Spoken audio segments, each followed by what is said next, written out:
With the election process dominated, in many cases controlled by the two major parties, it seems fairly unlikely that a candidate would not receive the votes of a majority of the electors, as required by the 12th Amendment. The person having the greatest number of votes for president shall be the president if such number be a majority of the whole number of electors appointed. However, as dissatisfaction with the two dominant parties grows, this becomes more and more a possibility. There are two things the American people should be aware of should such a situation happen. First, the president or vice president needs to have the votes of a majority of the electors appointed.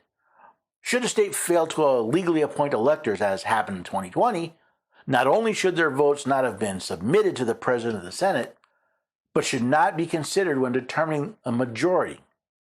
Second, when no candidate receives a majority, then the decision of who will be president devolves to the House of Representatives and the vice president to the Senate. And if no person has such majority, then from the persons having the highest number, not exceeding 3 on the list of those voted for as president, the House of Representatives shall choose immediately by ballot the president. But in choosing the president, the votes shall be taken by states, the representation from each state having 1 vote. A quorum for this purpose shall consist of a member or members of 2/3 of the states, and a majority of all the states shall be necessary to a choice. In the case of the House choosing a president, the state delegations vote by ballot. That means each state gets a single vote. Since the Congress is seated before the votes of the president are counted, and the partisanship that exists in both houses is so rampant, the choice would ultimately be decided by the majority in each state's delegation in the House. As I've noted, the process is similar if no candidate for the vice president receives a majority of votes.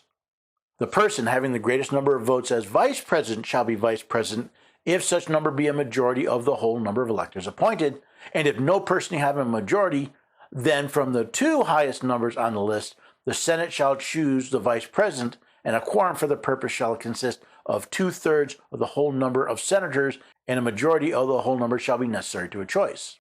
Notice the Senate doesn't vote by states because, well, the states have equal representation in the Senate.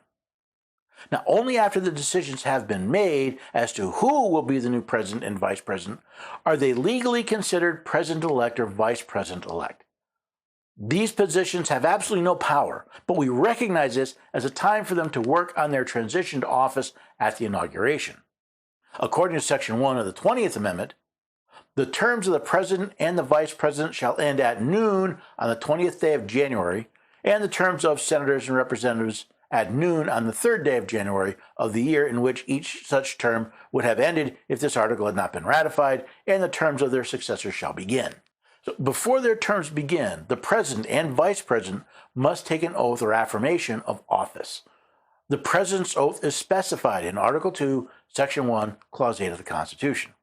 Before he enter on the execution of his office, he shall take the following oath or affirmation. I do solemnly swear or affirm that I will faithfully execute the office of President of the United States and will, to the best of my ability, preserve, protect, and defend the Constitution of the United States. Then, and only then, does the United States have a new president.